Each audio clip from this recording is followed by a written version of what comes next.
Mes chers compatriotes, j'ai décidé ces jours de prendre congé du PPRD, parti dont je suis un des membres fondateurs. Par conséquent, je remets avec émotion et gravité le mandat de député que le peuple congolais m'a confié. Depuis longtemps, j'avais pris mes distances par rapport aux dérives dangereuses du PPRD qui foulait au pied le pacte républicain négocié lors du dialogue intercongolais de Sun City dont je pris part active. Au fil du temps, j'ai systématiquement dénoncé les décisions du pouvoir visant à violer la Constitution, les lois du pays, à confisquer les droits et libertés des citoyens, à instrumentaliser la justice, à réduire au silence toute forme de contradiction interne. Au cours de ces dernières années, tout a été mis en œuvre afin de couvrir la volonté d'un seul homme, de se maintenir en toute illégalité au pouvoir et lui permettre de prendre en otage le destin de la nation pour son ambition personnelle. En janvier 2015, je me suis opposé avec force à la modification de la loi électorale. À chaque instant, j'ai défendu avec acharnement le plus vulnérable, le veuve, les orphelins. Mes chers compatriotes, contrairement aux autres qui, au prix de tout renoncement et de toute compromission, ont choisi la facilité et le confort matériel, j'ai préféré l'intérêt du peuple, de tout abandonner. C'est ainsi que mon combat m'a contraint à l'exil.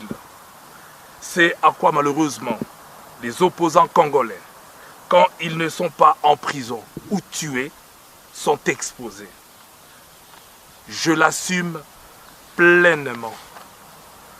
De l'étranger, c'est avec tristesse que j'ai assisté impuissant à la dégradation continue de la situation au pays, qui est livrée à l'incurie, à l'aveuglement d'une poignée de nos compatriotes qui ont vendu leur âme au diable. Pouvait-on imaginer que le PPRD envoie de jeunes profaner des lieux de culte, des églises, des cathédrales? Pouvait-on imaginer que le PPRD ne condamne pas les forces de sécurité qui tirent à balles réelles des manifestants aux mains nues, arrêtent des jeunes activistes, même des enfants, les torturent, les enferment dans des cachots clandestins? Pouvait-on imaginer que des ordres soient donnés pour prendre en otage les dépouilles de nos compatriotes sauvagement assassinés, de priver des familles de leur droit légitime d'accomplir leur deuil, voire d'assumer une sépulture décente à des Congolais dont le seul crime était de s'être levé contre la dictature? Pouvait-on imaginer un jour que nous tenions la comptabilité macabre des fausses communes à travers le pays? Hélas, hélas, hélas, la raison a déserté le PPRD et ses dirigeants. Tout ce que je n'ai cessé de dénoncer au cours des dernières années s'est malheureusement vérifié. En cherchant une nouvelle interprétation de la Constitution par la Cour constitutionnelle dont il va changer le membre afin de se mettre entièrement sous son contrôle, Joseph Kabila veut à tout prix se présenter lui-même pour un troisième mandat. Il n'a rien compris des attentes du peuple congolais. Depuis décembre 2016, il gouverne par défi. Ne peut-il pas regarder en arrière et revenir à la raison pour voir que des milliers de jeunes Congolais sont morts en lui refusant le troisième mandat? Veut-il encore pousser d'autres à mourir pour que lui seul parce que lui seul veut rester au pouvoir? Mais le pouvoir pour faire quoi? Pour envoyer des enfants dans des mines, creuser des coltans et s'enrichir au détriment de son peuple? Aujourd'hui, 17 ans après, le bilan est catastrophique. Les Congolais sont livrés à eux-mêmes, sans eau potable, sans électricité, sans route, sans école, sans soins de santé, sans emploi, sans rien, Joseph Kabila, Talla Sima, Zonga Moto.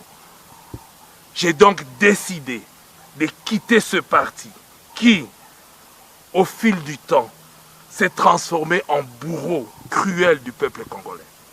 Ce mandat de député PPRD, je le remets parce que j'ai la conviction qu'il faut, en toute chose, se mettre en ordre avec sa conscience et savoir allier la moralité à la politique.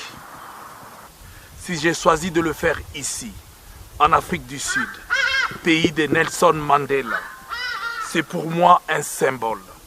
Par sa force d'âme et de caractère, par son courage et sa détermination, Nelson Mandela incarne à mes yeux l'ensemble de valeurs et de vertus qui doivent guider et inspirer tout homme politique. Mes chers compatriotes, parce que le cœur humain est aussi hiérarchisé, mes pensées vont premièrement à ma famille, à mes amis, aux miens avec qui j'ai grandi à Bandar, à mes électeurs de la Funa, à tous mes aînés, à toutes les femmes et les hommes de mon âge, à tous les jeunes sur lesquels je puis exercer de l'influence et que j'ai poussé à adhérer au PPRD et à s'engager derrière Joseph Kabila. C'est cela mon drame personnel. Wanande pasi nanga makasi. Mais c'est aussi le drame de tous les Congolais qui ont, comme moi, le sentiment d'avoir été trompés par des promesses inaccomplies et des mensonges des dirigeants. Ils sont nombreux. Mais plus nombreux encore sont des compatriotes qui, comme moi, ont choisi de ne pas renoncer à se battre pour sauver la démocratie. Chaque jour, nous en payons les prix. Certains ont reçu de coups, ont été humiliés, torturés, arrêtés, emprisonnés ou condamnés à l'exil. D'autres sont morts sous les balles tirées par ceux dont la mission était pourtant de le protéger. Bienheureux nos morts qui sont tombés pour l'idée qu'ils avaient de la liberté et de la démocratie. Bienheureux nos morts qui sont tombés en croyant qu'ils avaient gagné. Bienheureux nos morts qui sont tombés avec la certitude que ceux qui restent gagneraient pour eux. C'est pour cela que quoi qu'il arrive, je continue en homme libre mon combat, car je suis convaincu, comme disait notre martyr Rossi Chimanga, le peuple gagne toujours. Rossi est mort, il ne respire plus, mais ses idées vivent. Aujourd'hui, son corps mortel fait peur à ceux qui l'ont sauvagement assassiné. Rendez-nous la dépouille de notre héros. En ce qui me concerne, soyez-en sûrs, je combattrai toujours en faveur du peuple congolais. Parce que toute politique qui est contraire à celle des intérêts du peuple est une politique de trahison et doit être combattue comme telle. Mes chers compatriotes, ceux qui m'ont élu savent que j'ai toujours agi en homme libre.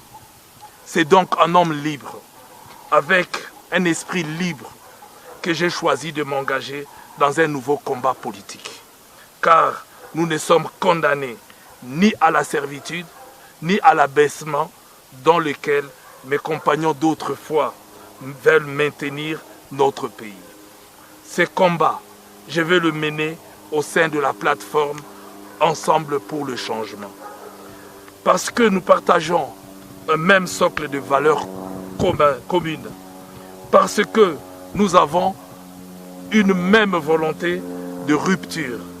Parce que nous avons foi à l'avenir de notre pays.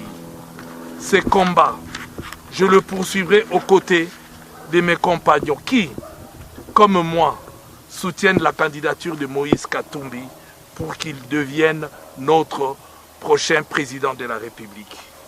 Mon choix n'est que la suite logique de mon soutien à un homme aux côtés duquel j'ai pu depuis longtemps éprouver des qualités humaines managériales bien avant qu'il ne s'engage en politique.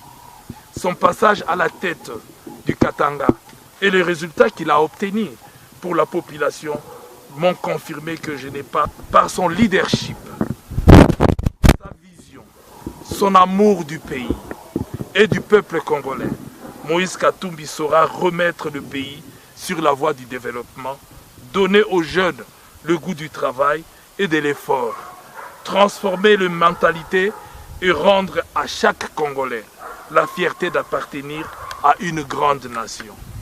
Mes chers compatriotes, si, comme moi, vous aimez passionnément le Congo, je vous invite à vous joindre à moi pour poursuivre jusqu'au bout le combat de la reconquête de nos libertés et de notre dignité.